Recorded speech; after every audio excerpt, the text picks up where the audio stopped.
Hello everyone. This video shows reopening one of the woodland tracks in Century Wood in Shropshire that had become overgrown. Woodland tracks were called rides if they were open enough to ride a horse along them. At Century Wood, the network of rides provides a way of getting around on foot or with the tractor without trampling lots of ground flora.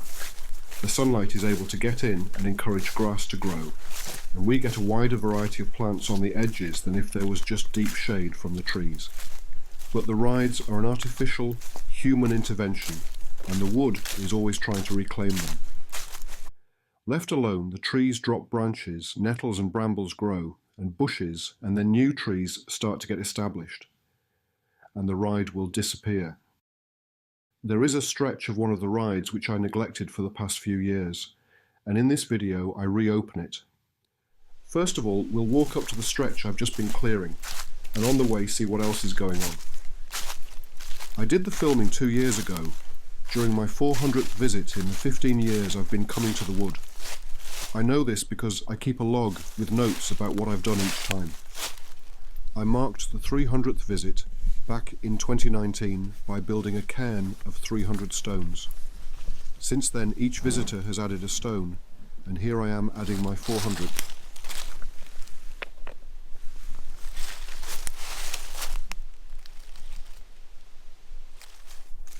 Back to walking along the ride.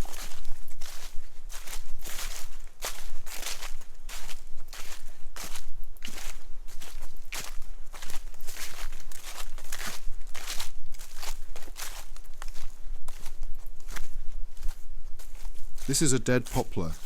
Lots of woodpecker activity, digging into the trunk looking for insects.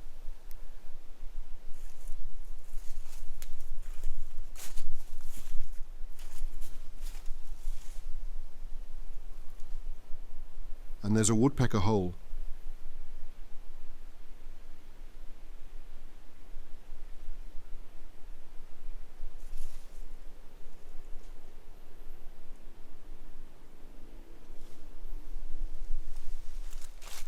There's a junction here and rides go off left and right. I removed a row of poplars here last year to let in more light.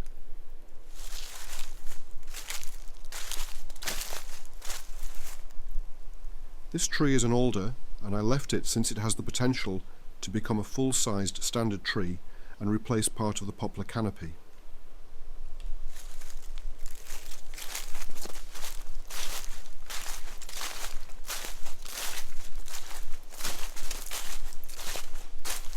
You can see that some of the poplar stumps sprouted from the bark.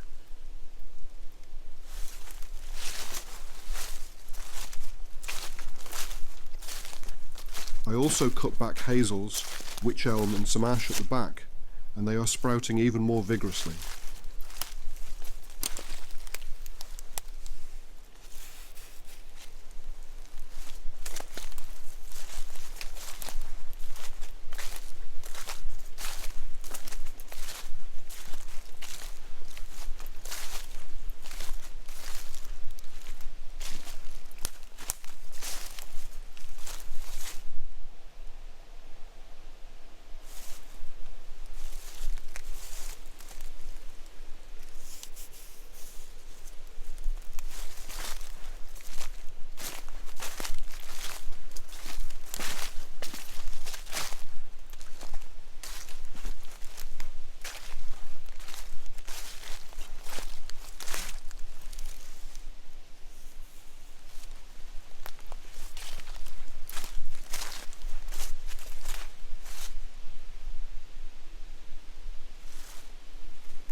This is a good example of how misshapen the diseased plantation poplars can get.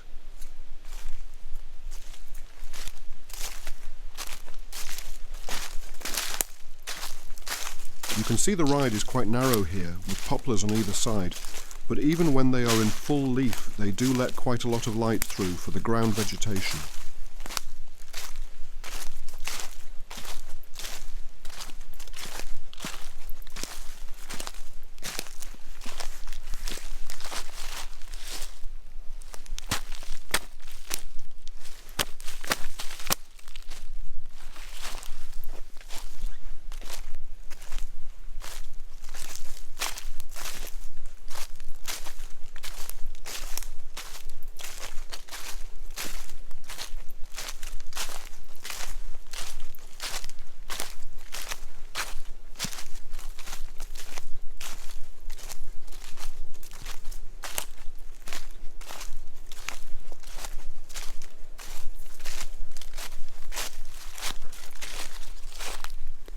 This is the remains of one of those aluminium-coated helium balloons.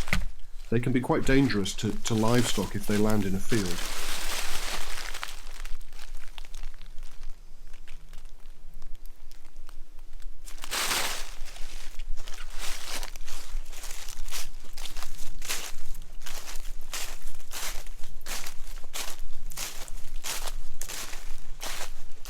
Now we're at the start of the overgrown section of the ride. I'm going to show what it was like and then come back a couple of hours later after I finished clearing it all. Some thin branches at shoulder height.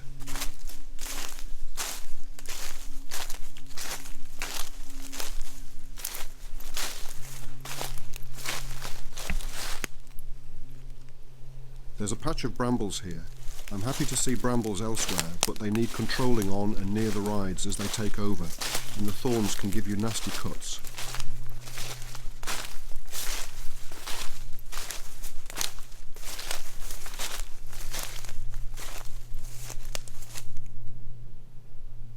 This is a self-seeded sycamore tree that was already there when I originally established the ride more than a decade ago. What's happened is that one of the stems has leant over into the sunlight of the ride. Then side branches have become vertical stems, again to chase after the sunlight.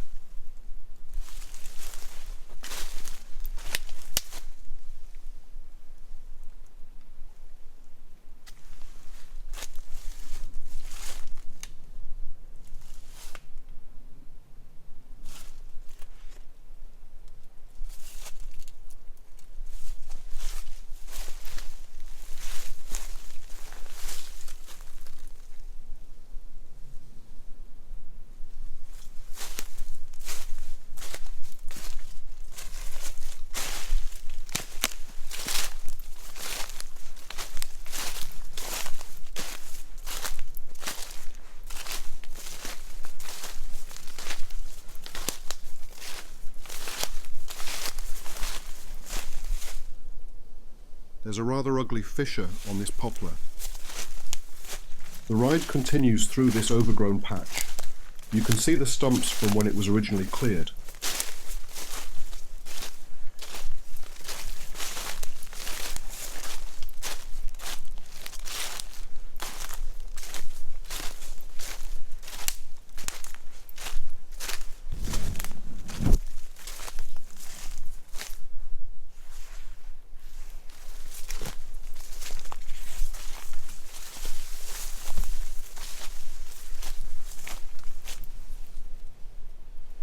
I'm pushing through scratchy, brittle elder here.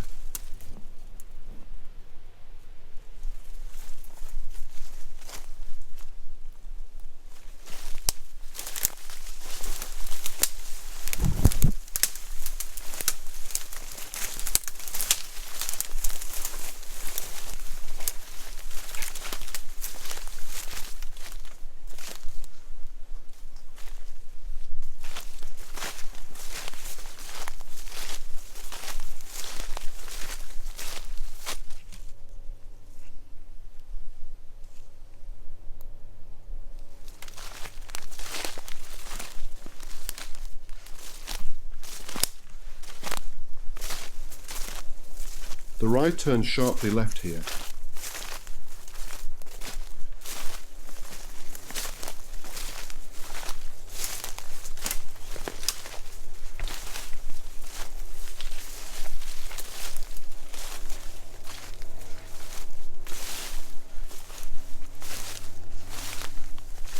There's a poplar stump and trunk covered in thick moss now.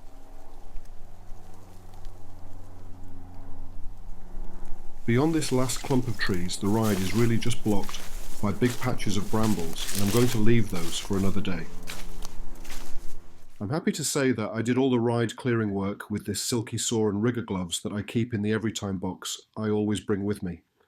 It's not necessary to have a lot of gear. I do often put on a chainsaw helmet with a visor too, but as much about keeping stray stems out of my face as saving my head from a big falling branch. Okay, so now let's walk the ride again a couple of hours later, starting from that helium balloon.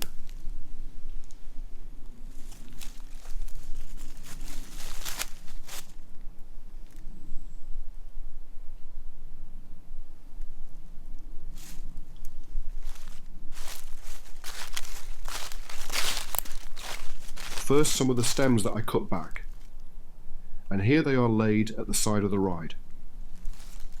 I never burn any brash.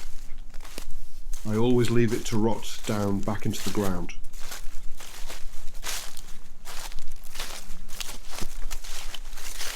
I used these longer branches and stems to edge the ride, which helps keep it defined through the ending winter.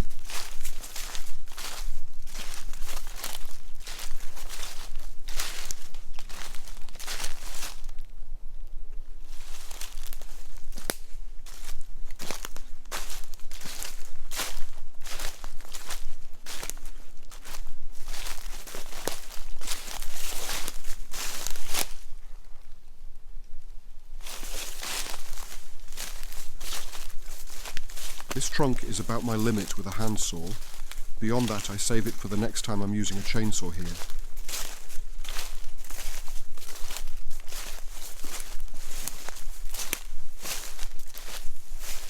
We've come up to what was one of the worst overhangs. Here's a before and after.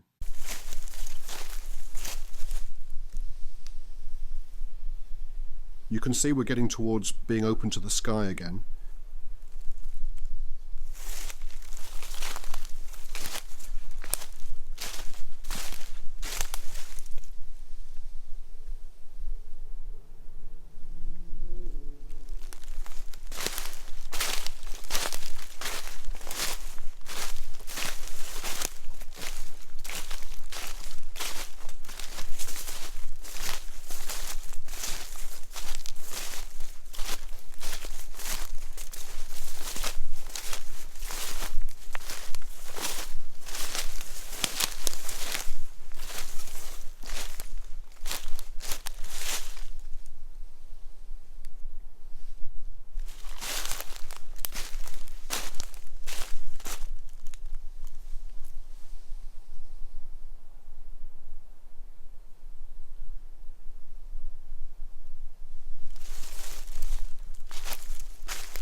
Another pretty badly misshapen poplar, now being shaded out by the smaller trees.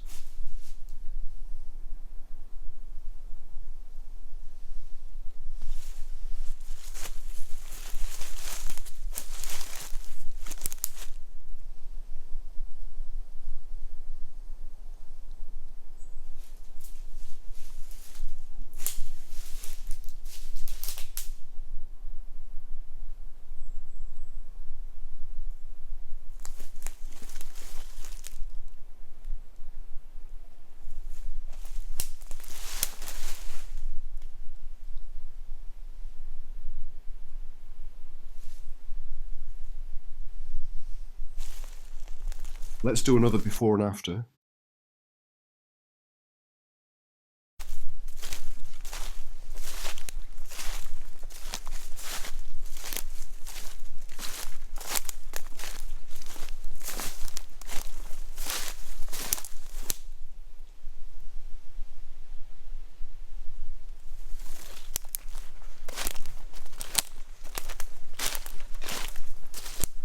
So these are two substantial upper branches from a poplar, and I've just left them for a future visit with a chainsaw.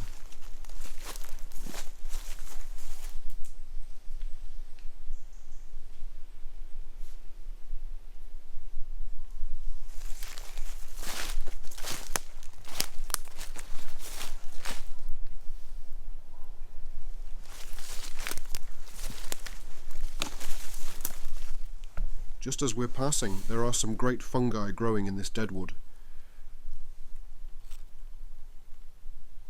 And here's a longer patch of them on another log.